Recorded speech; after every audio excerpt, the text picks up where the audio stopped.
Welcome to Brainwaves and Breakthroughs.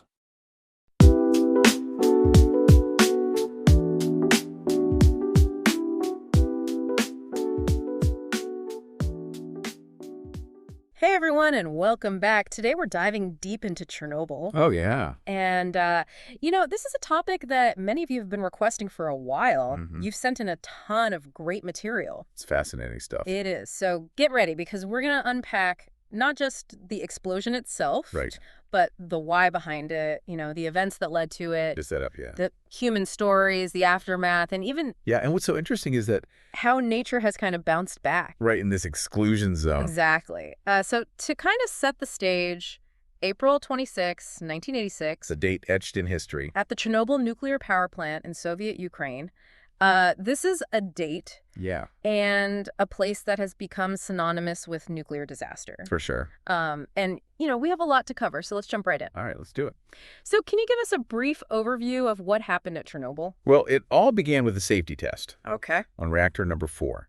And this test was meant to simulate a power failure, to see how the reactor would respond, but a combination of design flaws in the reactor itself, operator errors, and a culture that really prioritized production over safety. That's a recipe for disaster. It really was, and all of these factors culminated in an uncontrolled power surge, Oh, wow. leading to a steam explosion and a graphite fire that raged for days.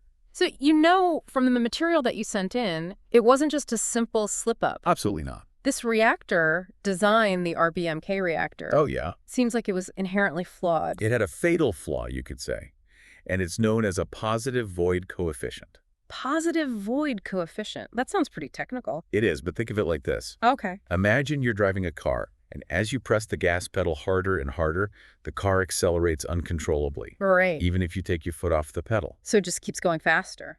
That's essentially what this design flaw did to the reactor. Wow, that's terrifying. It made it incredibly unstable and prone to these runaway reactions. And to make things even worse. The sources you provided indicate that safety systems were actually disabled during this test. They were, and, it's almost as if they were driving this car with the brakes cut. Yeah, you're essentially removing any safeguard. Exactly. And the operators were likely under immense pressure to complete this test. You can imagine the stress. Right. And they made a series of critical errors, violated safety protocols. It seems like a cascade of bad decisions. Yeah. Stacking the deck against themselves, unfortunately. One of the things that really stood out to me in the reports was the use of graphite Ah, yes. to moderate the nuclear reaction. Right. That seems like a pretty bad idea in hindsight. It does now, knowing what we know. Graphite is effective under normal conditions, Sure. but it's highly flammable at high temperatures. Oh, I see the problem. When the reactor surged out of control, the graphite ignited, fueling a fire that burned for days And released enormous amounts of radioactive material. into the atmosphere. It was a disaster on multiple levels. Reading about those first few hours after the explosion, it's just chilling. Yeah, it sends shivers down your spine. The firefighters, the liquidators, Yeah. rushing into this inferno, many without proper protective gear. I mean, talk about bravery. You highlighted a quote from one of them saying, "We knew we were going into hell, but we went anyway." Powerful words, right? It's hard to even fathom facing a situation like that. The liquidators' courage is just awe-inspiring. Hundreds of thousands of them, firefighters, soldiers, engineers, medical personnel, they worked tirelessly, To try and contain this disaster. knowing the risks they were exposed to lethal doses of radiation. And it wasn't just the human cost that was immediate, right? No, the environmental impact was devastating. I was really struck by the account of the Red Forest in one of the articles you sent. Right, the red forest, it's a stark example of the radiation's power. Imagine a dense pine forest Okay. where the trees have all turned this ghostly reddish brown. It's almost beautiful in a way. In a haunting way, yes. The radiation was so intense, it killed the trees almost instantly. That's incredible. They had to send in teams with bulldozers to bury the entire forest. Just to contain the contamination At a powerful image, a forest turned into a graveyard. by invisible forces. Invisible, but incredibly destructive forces It really highlights the scale of the environmental damage. beyond the immediate explosion. Yeah. The fallout contaminated vast areas, land, water sources, wildlife. It was widespread. You know, it's hard to believe that anything good could have come out of Chernobyl. Right. But one of the articles you sent talked about how the exclusion zone Right. has actually become this sort of accidental wildlife sanctuary. It has. It's amazing to think about nature taking back this place that was so heavily impacted by humans. It is. It's a fascinating paradox, isn't it? Yeah. While the human cost was immeasurable, the exclusion zone has become a haven for wildlife. So what kinds of animals are we talking about? Well, populations of wolves, lynx deer, and even endangered species like Przewalski's horses are thriving there. Wow, that's incredible. It's like nature is showing us what can happen when humans step back. But I'm guessing it's not a simple happy ending. No, you're right. There are still lingering effects of the radiation. So what kind of impacts are we seeing? Well, studies have shown evidence of genetic mutations in some animal populations. And I imagine there are probably other effects we don't even know about yet. It's likely. The ecosystem within the exclusion zone is definitely not untouched. As we're going through all this information about Chernobyl, Yeah. it makes me think about the debate surrounding nuclear energy. It's a complex issue for sure. Some see it as a clean energy source, a way to combat climate change, Right. but others are really wary of the potential risks. Understandably so. What are your thoughts? Well, there are valid arguments on both sides. Nuclear power does offer the potential for low-carbon energy production. Which is important with the climate crisis. Absolutely. Yeah. But the risks of accidents and waste disposal are also very real.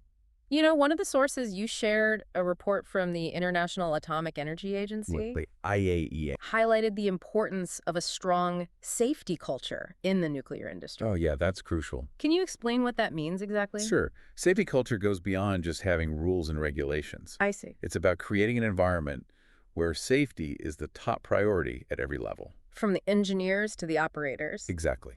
It's about open communication transparency, a willingness to learn from mistakes. So it's not just about the technology. No, it's also about the human factor. Chernobyl really showed us that even with advanced technology, human error can have catastrophic consequences. Absolutely. A strong safety culture is essential to mitigating those risks. That makes sense. And speaking of mitigating risks, Right. one of the documents you flagged talked about new reactor designs Yeah. that are supposed to be inherently safer than the RBMK reactor. There have been significant advances in reactor design since Chernobyl. Like what kinds of things? Well, some of these newer designs incorporate passive safety features. Passive safety features. Yeah, they rely on natural forces like gravity and convection to shut down the reactor in an emergency. So they don't need human intervention. Or complex safety systems, at least not as much. That sounds like a huge improvement in terms of safety. It is. And along with these technological advancements, there have also been international efforts to strengthen safety standards. Led by organizations like the IAEA. Exactly. They aim to prevent another Chernobyl. So some positive developments have come out of this tragedy. Definitely Chernobyl was a wake-up call for the world. Yeah. It forced the nuclear industry to confront its vulnerabilities and prioritize safety. In a way, it was a catalyst for change. You could say that, but there are still many challenges and concerns surrounding nuclear power. Like what? Well, concerns about waste disposal, the potential for proliferation of nuclear weapons technology, and the environmental impact of uranium mining. Those are all valid points, And even with the most advanced technology, human error is always a possibility. as we saw at Chernobyl. Exactly. The human factor is always part of the equation. So how do we address that? We need a robust safety culture, vigilance, constant learning, and adaptation. It can't be a one-time fix. No, it has to be an ongoing commitment. You know, one thing that really struck me in the materials was this concept of normalization of deviance. Ah, yes. That's a dangerous phenomenon. It sounds kind of ominous. It is. It's when gradual departures from safety procedures become accepted over time. So cutting corners becomes the norm. Exactly. It can happen when there's pressure to meet production goals or when minor violations don't have immediate consequences. So it's like a slow creep toward disaster. You could say that. A gradual erosion of safety standards. And that can have catastrophic consequences. It certainly can. Seems like learning from Chernobyl isn't just about improving technology, No. but also about understanding the human factors that contribute to disaster. Absolutely. We need to be mindful of this normalization of deviance, And foster a culture of accountability, where safety is always the paramount concern. not just in the nuclear industry. But in any field that involves potential risks to human life and the environment. As we've been talking about Chernobyl, I can't help but think about that quote from the Liquidator. "We knew we were going into hell, but we went anyway." A powerful statement. What kind of impact would an experience like that have on someone, not just physically, but mentally? It's a question that's fascinated researchers for decades. Yeah. The trauma, the fear of radiation, the loss of home, It's got to leave a mark. an indelible one.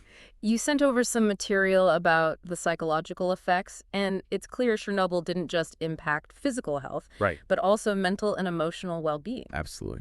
There was this term that kept popping up, Chernobyl syndrome. Oh, yeah. What is that exactly? It refers to a range of psychological and psychosomatic symptoms observed in those exposed to the disaster or its aftermath. Okay. We're talking anxiety, depression, PTSD, sleep disturbances, even physical ailments. Linked to stress and anxiety. Yes, Sounds like and- a heavy burden to carry. It is, and the impact goes beyond individuals. How so? Well, the disaster eroded trust in authorities, fueled conspiracy theories, Right. and created a sense of collective trauma. You know, you included a study about the long-term health effects on children born after the disaster. Yes, the question of transgenerational effects. There's still debate about the extent to which radiation exposure from Chernobyl has impacted later generations. There is. It's complex. It seems like Chernobyl continues to raise more questions than answers. It does. It's a story that keeps unfolding. And that uncertainty, it's almost become part of our culture. Absolutely. One thing that really struck me was how Chernobyl has been portrayed in media and popular culture. Right. It's this symbol of technological disaster. And human hubris. The HBO miniseries Chernobyl comes to mind. Oh, yeah, that was a powerful one. It sparked a renewed interest in the disaster. Oh, sure. And then there was that documentary about mostly, The people who refused to leave the exclusion zone. yeah, even with the risks. They're incredibly resilient, It shows the deep connection people have to their homes. even in the face of danger. And then you have the video game STALKER Shadow of Chernobyl. Right. It's interesting how Chernobyl has become this post-apocalyptic landscape in popular culture, It taps into our fascination with the unknown. with the boundaries of civilization. What happens when those boundaries are broken? Chernobyl is more than a historical event. It's a symbol of warning. It makes us think about our relationship with technology and the natural world. And the consequences of our actions. Well, this has been a truly intense deep dive. It has. The material you provided was incredibly insightful and thought-provoking. I'm glad you found it interesting. It's given me a lot to think about. Me too. Thank you for sharing this with us. It was my pleasure. Until next time, keep exploring, keep questioning, and keep learning.